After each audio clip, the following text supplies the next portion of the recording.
Excellencies, President and Vice President of the Nigerian Senate, Your Excellency, Ambassador Yusuf Maitama Tuga, Chairperson of ECOWAS Council of Ministers, Honorable Minister of the Federal Capital Territory, members of the Government of the Federal Republic of Nigeria, Honorable Sidi Mohammed Tunis, outgoing Speaker of the ECOWAS Parliament,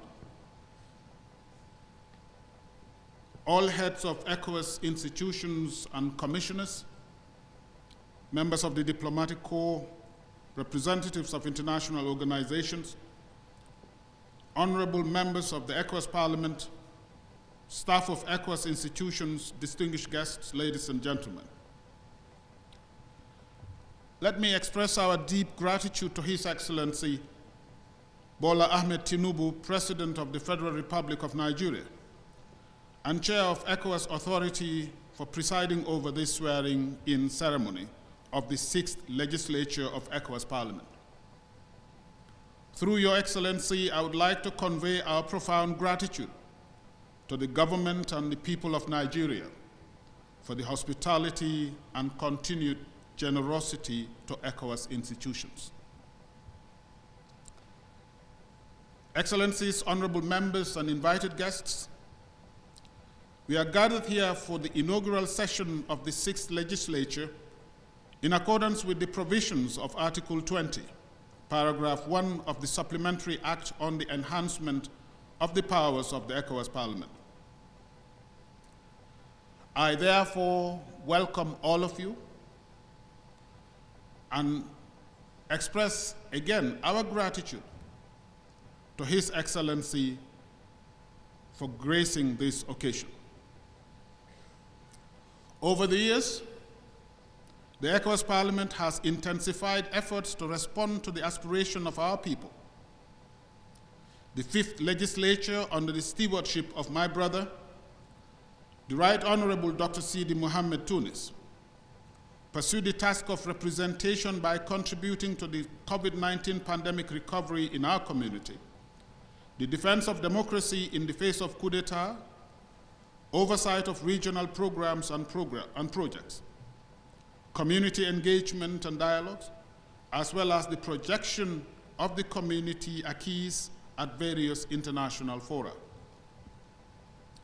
We at the Commission enjoyed the close collaboration and cooperation of members of the 5th Legislature of the ECOWAS Parliament through their numerous debates on important subjects of our integration process, including the opinions expressed on the community budget and regional policy documents.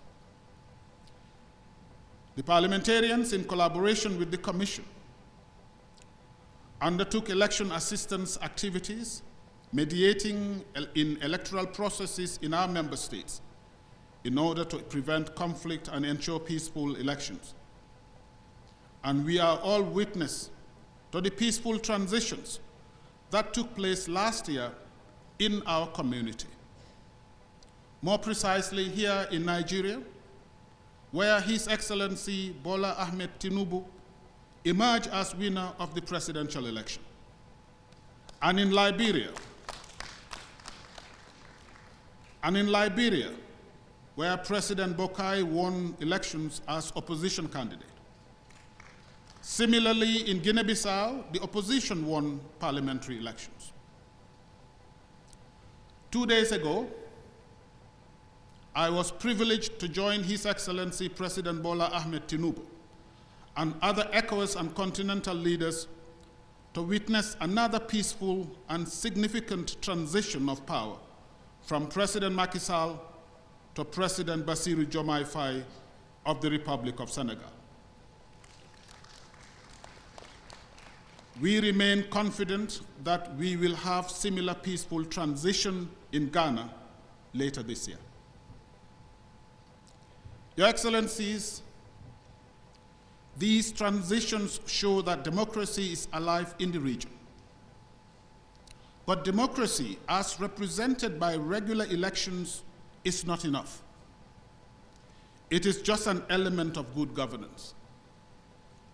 Democracy must be accompanied by accountability that ensures the delivery of development, justice, and security to our people. As parliamentarians, your role in this process is fundamental.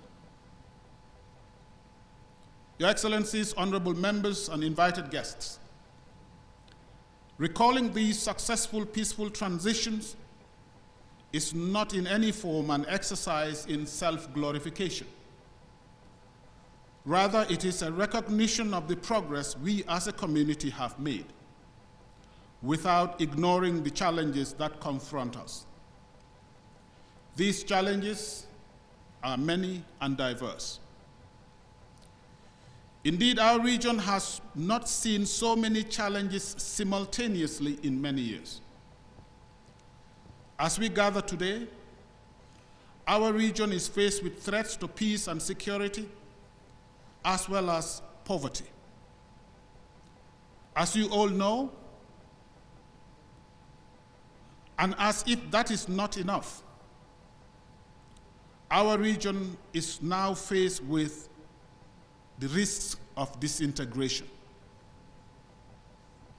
As you all know, on 29th of January this year, Burkina Faso, Mali, and Niger notified the ECOWAS Commission of their intention to leave ECOWAS with immediate effect.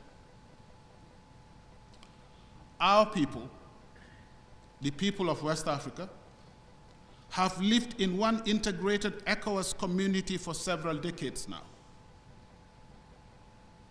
Our people have enjoyed freedom of movement in our ECOWAS space.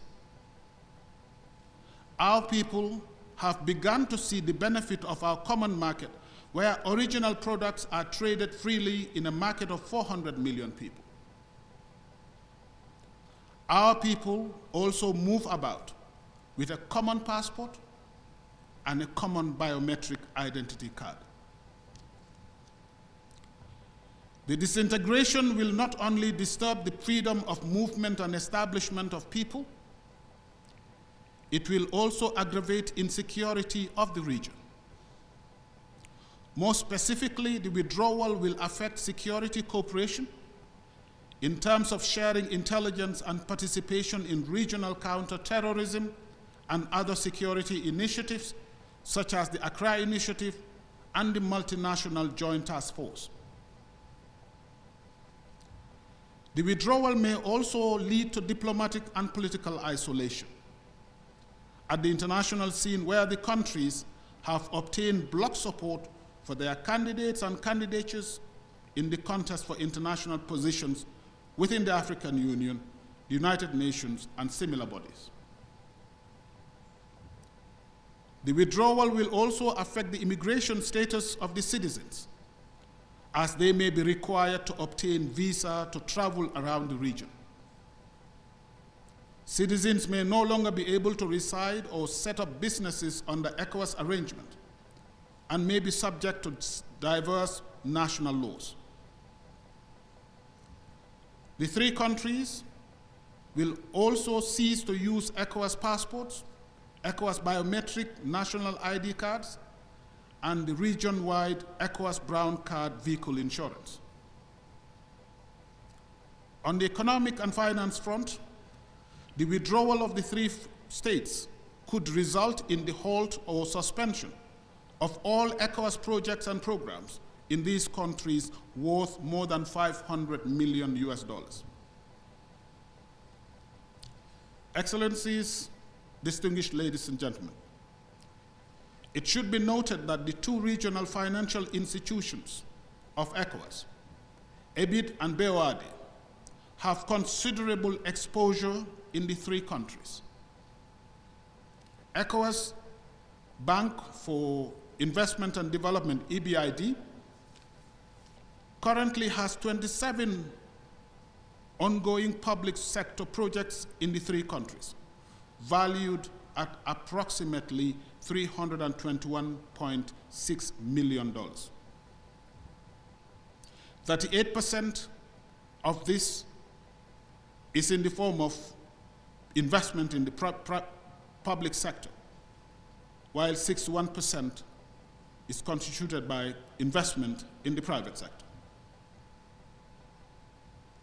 At the institutional level, it should be noted that the withdrawal will not only require the closure of 4 regional entities in Burkina Faso, 2 regional bodies in Mali, and 1 regional office in Niger. It will also affect the job security of some 130 ECOWAS staff who are citizens of the 3 countries. 77 from Burkina Faso, 23 from Mali, and 32 from Niger. Distinguished incoming members of Parliament, it is the dire consequences of the disintegration on the citizens that inform the decision of the authority of heads of state and government under the leadership of President Bola Tinubu to open dialogue with the 3 countries with a view to maintaining the unity of ECOWAS. It is for this reason that the ECOWAS authority at their last session also directed that the representatives of the people continue to play their role in the ECOWAS Parliament. This is why we have invited representatives from all the countries in transition to join the ECOWAS Parliament. As representatives of the people, your role in these efforts is crucial. I am confident that you will live up to your responsibilities and that your term of office will also be marked by further progress towards deeper regional integration. In this regard, I would like to assure you that the Commission and all other ECOWAS institutions stand ready to work with you to achieve all the objectives of our community. I thank you for your attention.